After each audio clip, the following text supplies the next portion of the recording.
Shannon from Creative Chaos in Tennessee, and today I am back with day 12 of May I Scraplift You, and today we are scrapbooking the amazing Jennifer Kane of Scrap and Kane, and she is currently at 715 subscribers, and I don't know why, because honestly I see her stuff all the time on social media and I think, wow, she is amazing. She's on multiple design teams, I do believe, and yet she doesn't even have 1,000 subscribers.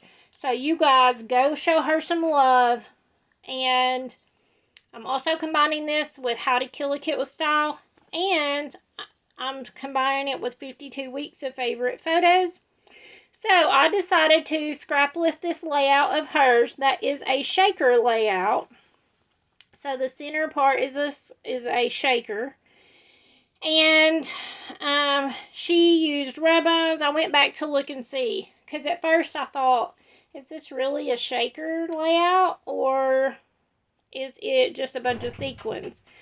So I went back and looked, and sure enough, it is an actual shaker layout. So I'm gonna kind of cheat and I'm gonna make a shaker layout. And I am going to use this paper from my kit. I have already cut a piece of acetate, and I just used an old cover for one of my Cricut mats because, you know, they're 12 by 12. And I just kind of drew a line on it and where I wanted it to be, and then I cut it out with my scissors. So I also have some of the pieces from the thing. I have these stickers that I wanted to finish using up out of the book. I have that floral. I have this. I have these.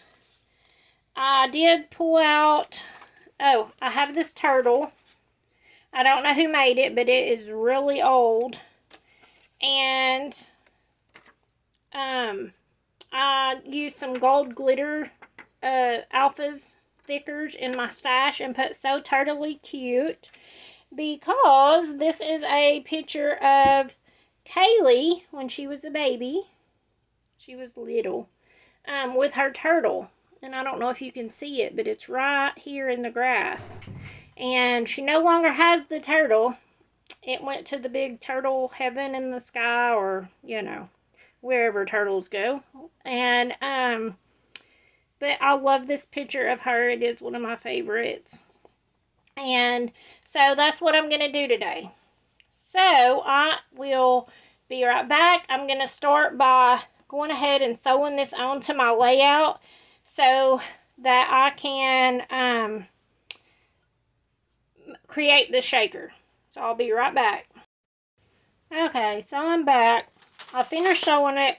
I goofed up, of course, because I'm not a good sewer.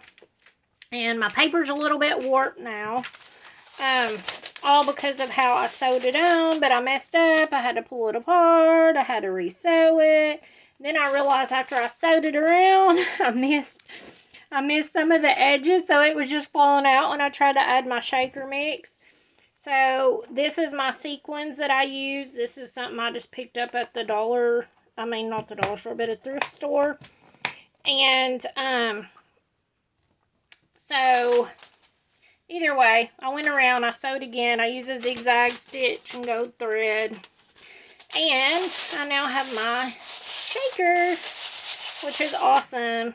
Alright, so I am going to finish putting the rest of this together.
Alright, so that's most of the layout.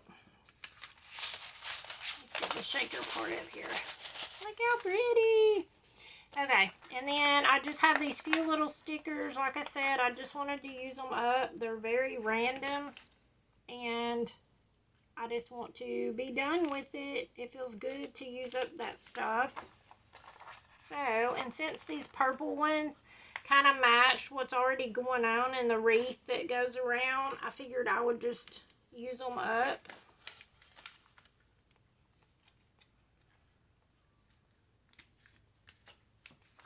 And there's a butterfly. So, I think I will pop it up. And I have been using double stick tape on everything to hold it down because it is on the acetate, so it doesn't stick very well. I apologize about the glare. I will post a picture at the end. Be sure to go check out Jennifer over at Scrap and Cane. Give her some love. Let's get her to 1,000 subscribers because she's at 715. So, thank you guys so much for hanging out with me today.